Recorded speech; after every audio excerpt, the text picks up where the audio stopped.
So in the last class, we learned that we can write a system of linear equation in three variable or more than three variable in this matrix format, where A is matrix, X is the variable matrix, and B is our that constant number matrix. So now definitely two cases were we discussed two cases. Number first, if A is non-singular. Non-singular matrices are those matrices whose determinant is not equal to 0. So if the matrix is non-singular, that means this, it means non-singular. Let's review whatsoever we have discussed in the last class, non-singular. Okay, so in this case, your solution is given by x is equal to A inverse B. So we had already discussed in detail in last class. So, and in the second case, if your matrix is singular, that means the value of the determinant turn out to be 0. In this case, two sub cases arises. Number first one is, now the first case is if adjoint of A multiplied by B, adjoint of A into B. In the first case, we discussed that if this product is not zero, then solution does not exist. Then solution of the system of linear equation, solution does not exist. Solution does not exist. Okay. And in the second case of this heading, if adjoint of A, the product of adjoint of A with B is 0, in this case solution may or may not exist.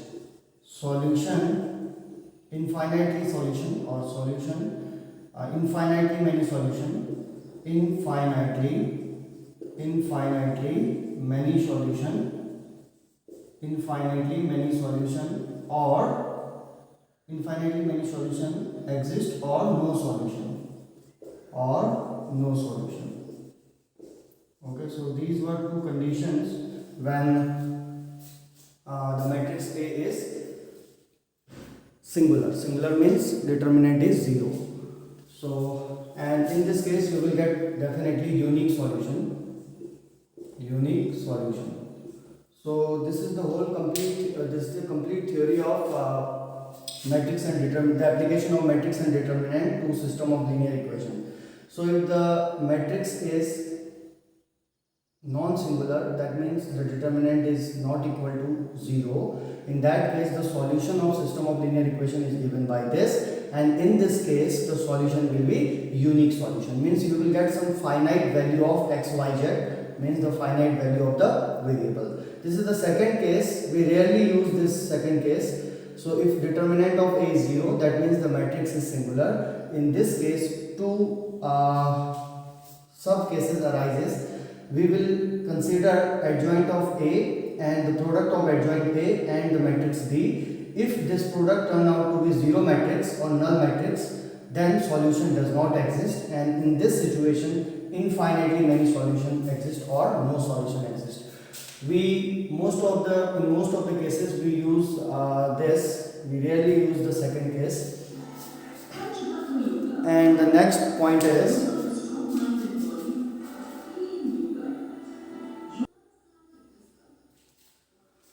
so we rarely use this condition or this case.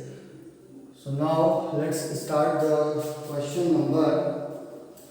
Keep in mind this condition will give you unique solution, and this condition will give you this condition will not give any solution, and in this case two cases, two conditions, infinitely many solution exist or no solution exist. Now the question number 11, we had exercise 4.6, NCERT exercise 4.6, question number 11. So now let's see how one can solve this question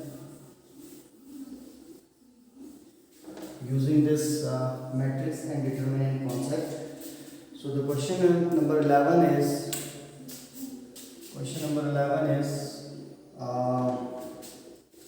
2x plus y plus z equal to 1, x minus 2y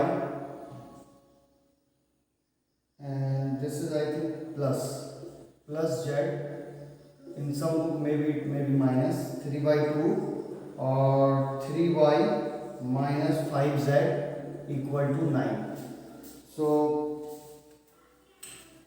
this is the system of linear equations. Now definitely this is a linear equation in 3 variable. This is also in 3 variable. This is in 2 variables. So you can write it as 0 into x plus 3y. Now in the matrix language,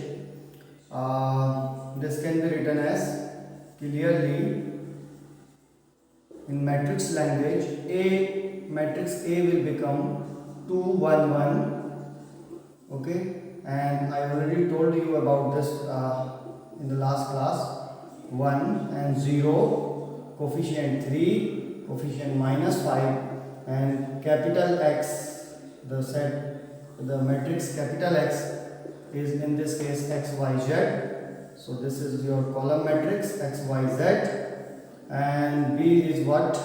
B is this constant values 3 by 2 and 9. So this system of linear equation of this question can be written in matrix language this. So Ax equal to B. Okay, now let's check the value of the determinant. Okay, so the value of the determinant is determinant of A, which is 2 1 1 and 1 minus 2 1 and 0 3 minus 5. So clearly if I expand the determinant about R1, so I will get 2 10, and this is minus 3 minus 1 minus 5 and 0 1 to 1 0 and plus 1. So 3 1 ja 3 and minus 0. So in this way we get 7 2 ja 14, and this is plus 5. Okay, and this you will get plus 3. So definitely what I get 19 plus 3 22. 19 plus 3 22. So we get the value of the determinant as the value of the determinant equal to 22. So the value of the determinant is 22. Value of the determinant is 22. Clearly this value is not equal to 0. So if the value of the determinant of A is not 0, that means so matrix A is singular. So if A is a non-singular, so solution is given by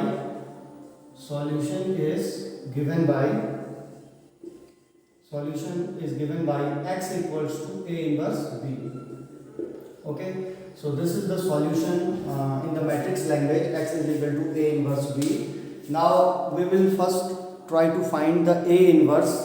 Clearly A inverse is adjoint of A divided by determinant of A. Let's check it to 10. Okay, minus 3 minus 1 and minus 5 0 and plus 1 3, and everything is fine. 7 14 plus 5, and this is 3 plus 3. Okay, so A inverse, to find A inverse we need, here is the rough. A inverse is actually what? Adjoint of A divided by determinant of A. So obviously adjoint of A is actually matrix of the cofactors and then its transpose. So we had already defined the adjoint matrix of any matrix. The adjoint of any matrix is actually the matrix transpose of its cofactors. So now write down the cofactors of this matrix. So clearly the cofactor that correspond to 2. So eliminate this row and this column. You get minus 10 and minus 3. So you get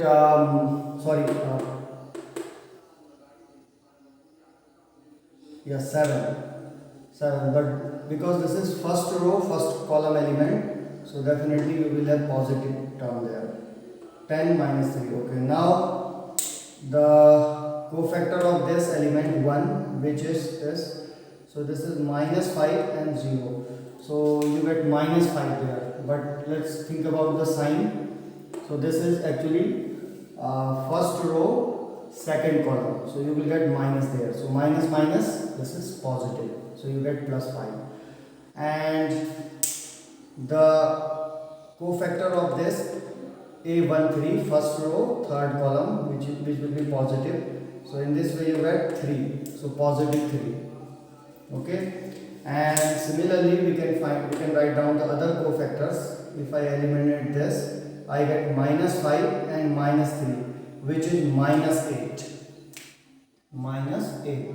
Obviously this is second row, first column. This is A21, so this will be plus. And in order to write down this, the cofactor of minus 2, you will have minus 10. You will have minus 10. 5 to the minus 10 and 0 into 1 0, so it does not matter actually. So minus 10. So this is A22, so sign will be positive, no problem. Now in order to find the cofactor of this element 1, what we will basically do, we will 3 to the 6 and 0 into 1 0, so 6. But this is what A 2 3, so this will be negative. This will be negative. So minus 6. Okay, and then the cofactor of this will be 1 1 1 and plus 2, which is 3.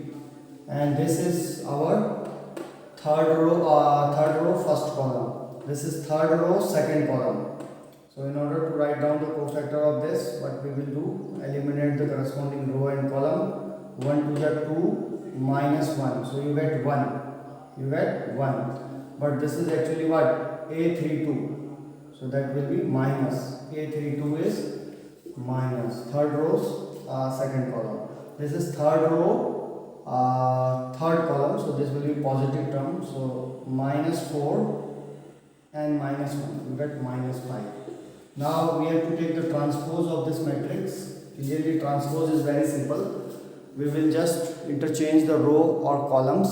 So on interchanging the rows or columns, we get here 7, 8 and 3, 5, minus 10, minus 1, 3, minus 6, minus 5. So this is the adjoint of A. Now obviously, so therefore A inverse is actually what? Adjoint of A divided by determinant of A, which is equal to, let me write it here. So 7, 8, 3, 5, minus 10, minus 1, 3, minus 6, minus 5 and divided by 22. So you get A inverse in this way. Now the solution is x is equal to A inverse B. So now we will multiply this B matrix with the A inverse in order to get the solution x, y, z. So x is equal to A inverse B. So 1 upon 22, the matrix is 7 8 3, 7 8 3, 5 minus 10 minus 1 and 3 minus 6 minus 5 multiplied by this column matrix 1 3 by 2 and this is 9. So obviously you will get a column matrix when you multiply these two. Just see the order. So 1 upon 22 is a scalar. So what we get? Row, column. So 7 1 ja 7 and plus 8 into 3 by 2 and plus 27. So this is 4 4 3 ja 12 plus 7 and plus 27. So you get basically 34. So you get 46. Okay. Now the second, this row, this column. 5 1 ja 5 and this will be minus 10 into 3 by 2 minus 9. So you get 5 there. 5 minus 5 3 ja 15 minus 9. So we will first add 15 of 5, 20,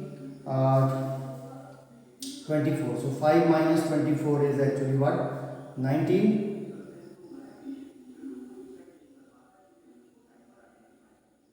Yes, minus 19. And finally, the last one is, the last element will be 3 1 ja 3 and minus 6 into 3 by 2 minus 45. So you get, this is 3 minus 9 minus 45. So your answer will be 54, 3 minus 54, which is minus 51. So you get minus 51. So in this way, in case of matrix,